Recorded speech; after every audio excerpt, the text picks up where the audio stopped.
Qu'est-ce qui a quatre pattes et un bras?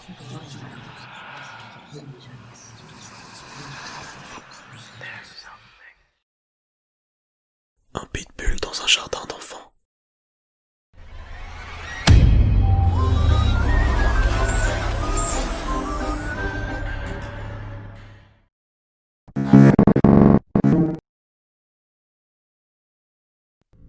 Laura a les yeux dans le vide, le regard absent.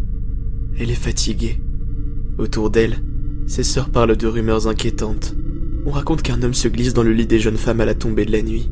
Le bruit court qu'elles disparaissent peu après. Certains disent que c'est parce qu'elles ont regardé l'homme.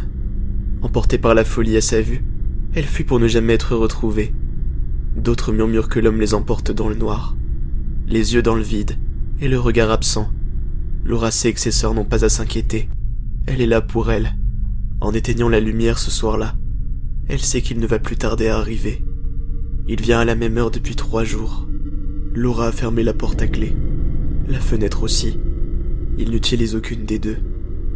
Allongée sur le dos, elle attend les premiers craquements du plancher et les pas feutrés, fugaces. Elle ferme les yeux. Elle sent un poids sur son lit. Elle ferme les yeux plus fort. Laura l'appelle l'homme, mais elle sait qu'il n'en est pas un. Laura ne disparaît pas car elle ne le regarde pas. Elle sait que sa curiosité peut lui être fatale. Elle garde les yeux fermés, mais elle ne dort pas. Elle ne dort plus. À cause de la peur très certainement, mais aussi à cause du sifflement de la respiration de la chose, qui dort juste à côté d'elle depuis 3 jours. Laura lui avait dit qu'elle l'aimait, qu'elle voulait rester à ses côtés pour toujours. Pas par amour, mais par peur. Très humainement, elle ne veut pas disparaître à son tour. Et si la chose reste avec elle, elle n'ira pas voir ses sœurs. Mais Laura est fatiguée. Elle lutte contre le sommeil. Ce sommeil fourbe qui veut lui faire baisser sa garde. Elle sait qu'endormie, elle ne pensera plus à la chose à quelques centimètres d'elle.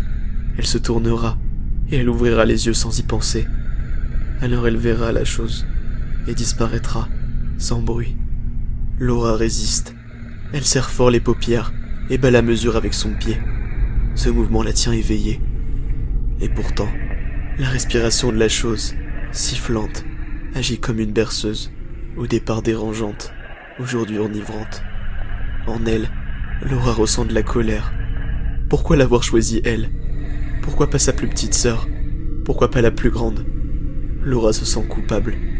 Elle ne devrait pas penser ce genre de choses. Mais pourtant, cette colère est bien là. Elle veut résister, chasser cet intrus qui l'envahit. Laura espère. Si elle crie assez fort, si ses mots sont assez durs, peut-être alors que la chose partira. Alors elle parle.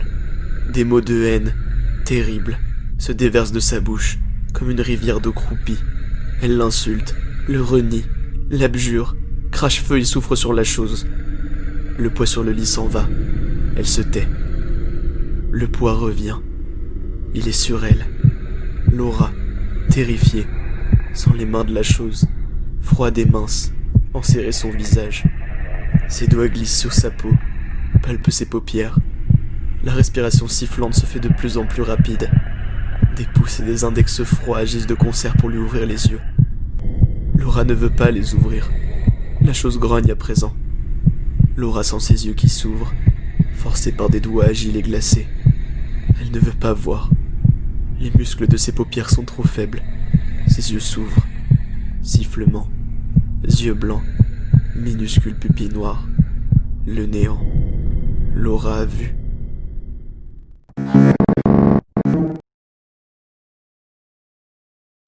Les liens entre les membres d'une même fratrie sont une énigme. Bien souvent, au sein de leur famille, les fratries se mettent en constante compétition avec des activités malsaines, alors que les choses pourraient être simples. Si simples. Mon frère Rémi n'était pas de ce genre-là. Nous avions toujours eu un rapport complice.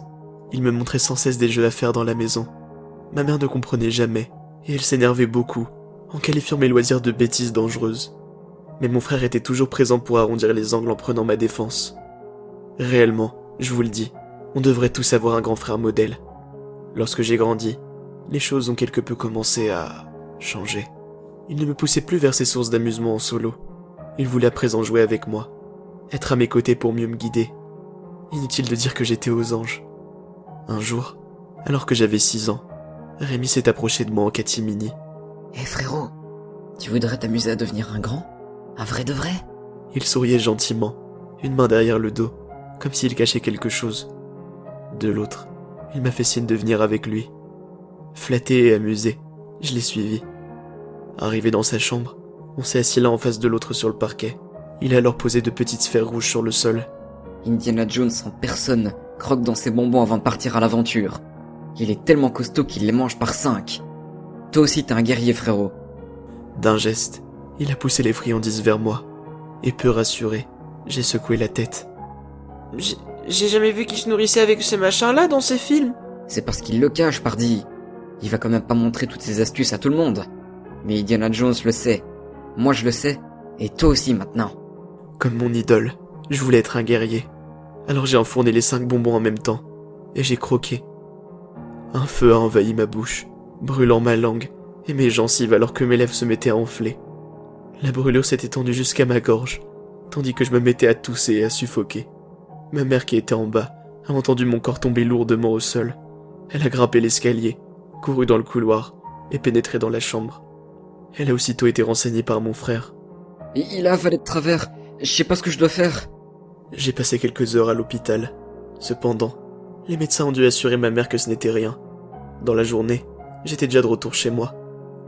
Les jours suivants, c'était comme si mon sens du goût avait été altéré. De toute façon, la brûlure qui persistait dans ma bouche m'a dégoûté pendant un moment de l'acte de manger. Quant à mon frère, il se répandait toute la journée en excuses. Il s'était trompé dans le choix des bonbons, et il avait pris des friandises totalement différentes de celles du film. Je m'en voulais de l'amener involontairement à se justifier. Après tout, on devrait tous avoir ce genre de grand frère exemplaire. De tous les endroits de la maison, le grand escalier en bois dont ma mère nous avait formellement interdit l'accès avait fini par devenir le lieu préféré de mon frère.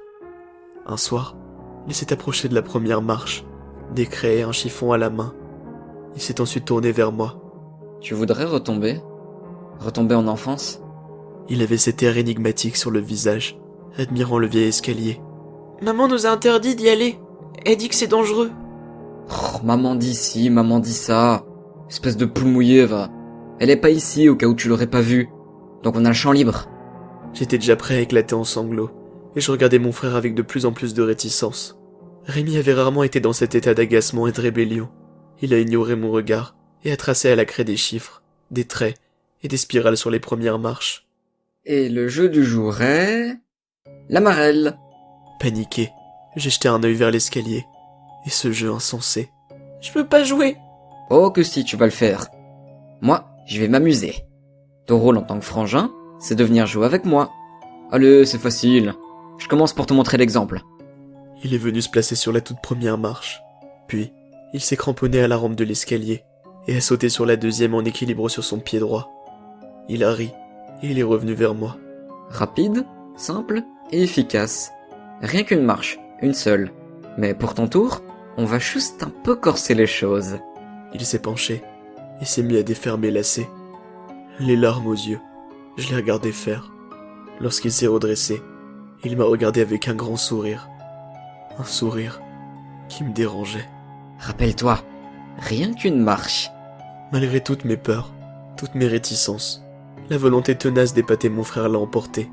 Je me suis positionné sur la première marche et serré la rampe et sauté sur la deuxième, m'appuyant sur mon pied droit. Mais, alors que je m'apprêtais à souffler, la voix autoritaire de mon frère s'est élevée. Encore. J'ai baissé la tête sur la marche suivante, qui m'apparaissait trouble. Je pleurais, et des larmes de peur ruisselaient mes joues. Allez, saute encore. J'ai fait ce qu'il me disait. J'ai sauté sur la troisième marche, prenant appui sur mon pied gauche. Lorsque ma semelle a touché le rebord, j'ai immédiatement regretté.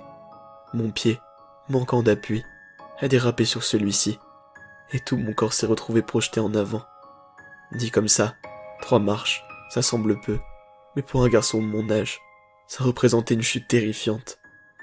J'ai dégringolé douloureusement l'escalier, alors que mon corps se tordait dans un enchevêtrement bizarre de pieds, de bras, de mains et de jambes tordues dans des angles improbables. Le tout, accompagné d'un concert de craquements que j'aurais préféré oublier. Alors que j'étais là, étendu au bas des marches, je pouvais entendre mon frère rire et crier. Encore, encore. Voilà 2 ans que je suis coincé dans ce fauteuil roulant, sans même savoir pourquoi. Mon grand frère est toujours aux petits soins avec moi. Mais notre complicité a changé. Et il refuse qu'on joue ensemble, ou de me lancer des défis comme avant. Il dit qu'il est sûr qu'il gagnerait, et qu'il n'y a aucun intérêt maintenant. Oh, et autre chose. Un bébé est venu agrandir les rangs de garçons de la famille. Je regarde d'ailleurs souvent Rémi s'occuper de lui. Peut-être enfonce-t-il le biberon un peu trop loin dans sa bouche. Et peut-être le berce-t-il un peu trop fort, mais je sais qu'il n'en est pas moins un frère exemplaire. Le soir, je l'entends chuchoter à l'oreille du nouveau-né. Je jouerai avec toi. Je jouerai avec toi tous les jours. Et tous les jours, je te laisserai gagner. D'une certaine manière, ça me fait chaud au cœur. Ce petit aura une chance phénoménale de pouvoir jouer avec un tel frère, comme j'en ai moi-même eu. J'espère que vous aussi, vous avez un Rémi, un grand frère dans votre famille. Je vous le souhaite à tous, de tout cœur. Après tout, on devrait tous avoir un grand frère pour modèle.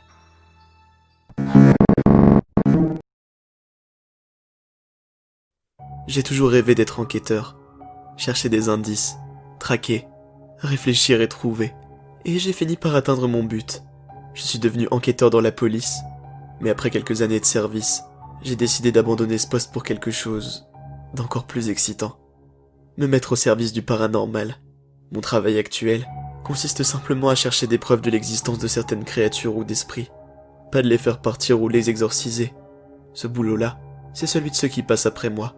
Si je décide aujourd'hui de rendre cet écrit accessible, c'est parce que, après 3 ans de recherche et de concertation d'experts, personne n'a trouvé le moindre moyen de faire disparaître ces créatures.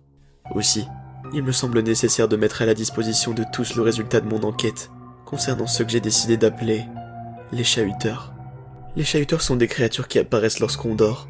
Ils n'apparaîtront jamais si vous êtes éveillé, ni si quelqu'un d'autre est éveillé à vos côtés. Ils ont un comportement qu'on peut qualifier d'enfantin. Ils viennent en général à 3 ou 4, dans votre phase de sommeil profond, et ont pour jeu de faire le plus de bruit possible. Souvent, cela ressemble à des cris d'enfants, des rires. Les sons ressemblent à ceux qu'on pourrait entendre dans une cour de récréation. Mais tout ça, sans vous réveiller. Ils semblent aimer jouer avec le risque, essayant de faire le plus de bruit possible, sans vous faire sortir de votre sommeil. Alors en général, les nuits où ils apparaissent, vous ne vous en rendez jamais compte. Ils passeront 1 heure environ à jouer à vos côtés, parfois même à se bagarrer entre eux. Puis, si vous restez endormi, ils disparaîtront. Cela rend le phénomène très difficile à qualifier, car les témoignages ne peuvent en rien nous informer sur la fréquence de celui-ci. Nous savons néanmoins que les chahuteurs peuvent apparaître n'importe où sur Terre, même si aucun témoignage n'a été recueilli auprès de passagers d'avion. Très sûrement car la plupart du temps il y a des gens éveillés autour. Et le phénomène ne semble jamais s'être produit non plus sur un bateau. Qu'ils peuvent apparaître aux côtés de n'importe qui, peu importe l'âge, le sexe ou le mode de vie. Et qu'une fois qu'ils ont commencé à jouer auprès de quelqu'un, ils semblent continuer plusieurs nuits d'affilée. Parfois 1 semaine, mais parfois 1 mois, mais rarement plus. Nous avons une idée assez imprécise de l'apparence des chahuteurs, car ces derniers détestent être vus. Si vous vous réveillez et avez le malheur d'en apercevoir un, il vous sautera immédiatement dessus pour vous crever les yeux avec ses ongles. La suite des tortures qu'il vous fera subir dépend des cas. Parfois, il partira immédiatement. Parfois, il vous greffera légèrement le corps. Il pourra également aller jusqu'à vous arracher un membre, voire, très rarement, vous tuer. Ces créatures sont très vives. Il n'y a pas d'échappatoire au châtiment. Si l'une d'entre elles est aperçue, elles vous attaqueront toutes ensemble. Donc, à 4 environ. Voici une description approximative des chahuteurs basée sur divers témoignages. Ces créatures étant la dernière chose que les victimes ont pu voir de leur vie. Ils mesurent aux alentours de 80 cm, ont une apparence humanoïde, avec une très grande tête disproportionnée par rapport à leur corps. Leur menton est pointu, surplombé par une énorme bouche dont 2 canines sortent, au-dessus de laquelle est situé un nez se résumant à un trou. Leur visage est également marqué par une absence totale d'yeux. Leurs bras sont assez longs, et leurs jambes courtes. Ils ont aux pieds comme aux mains des ongles d'environ 2 cm. Leur teint est assez sombre, brunâtre. Je vais maintenant décrire une potentielle rencontre avec des chahuteurs et vous donner quelques conseils sur la façon dont vous devez réagir. Tout d'abord, vous vous réveillez en plein milieu de votre sommeil, généralement. Ce sera aux alentours de 3 heures du matin. Jusque-là, cela n'est peut-être qu'une simple insomnie. Ne paniquez pas. Si vous êtes réveillé et avez le souvenir vague de l'avoir été par un bruit de pas, un cri ou un rire, Surtout, si cela vous évoque une voix d'enfant, le risque que ce soit un chahuteur est plus élevé, mais il demeure relativement faible. Après tout, cela n'est peut-être qu'un rêve. Que ce soit le cas ou pas, ne paniquez pas. La plupart du temps, les chahuteurs sentent votre réveil et entreprennent de se cacher, sous votre lit ou dans votre armoire. Pour une raison inconnue, les chahuteurs mettent environ 2 à 3 minutes avant de complètement disparaître. Il est néanmoins conseillé d'attendre une vingtaine de secondes avant d'allumer la lumière. Car parfois, et surtout si votre chambre a peu de meubles, ces créatures peuvent avoir du mal à trouver une cachette. Attendez 2 à 3 minutes. Je vous conseille pour ma part d'en attendre 5, avant de regarder sous votre lit ou dans vos armoires si cela peut vous rassurer. Pas avant. Vous ne voulez pas les trouver. Une fois cela fait, vous pouvez aller dormir de nouveau. Mais soyez certain d'une chose, les chahuteurs reviendront. Ils passent la nuit entière avec la même personne si celle-ci s'est réveillée. Alors dormez profondément, et ne vous réveillez pas. À l'heure actuelle, nous n'avons trouvé aucun moyen de neutraliser ces créatures sans risque pour la victime. Il est capital d'obtenir toutes les informations possibles, car les chahuteurs représentent un réel danger pour tous. Et leur nombre, ou du moins le nombre de témoignages les concernant, explose depuis un an. Si vous vous réveillez au milieu de la nuit, avec l'étrange impression d'avoir entendu un rire d'enfant, il est impératif que vous suiviez les instructions ci-dessus. Le lendemain, n'hésitez pas à me contacter par mail. Bien à vous, Paul.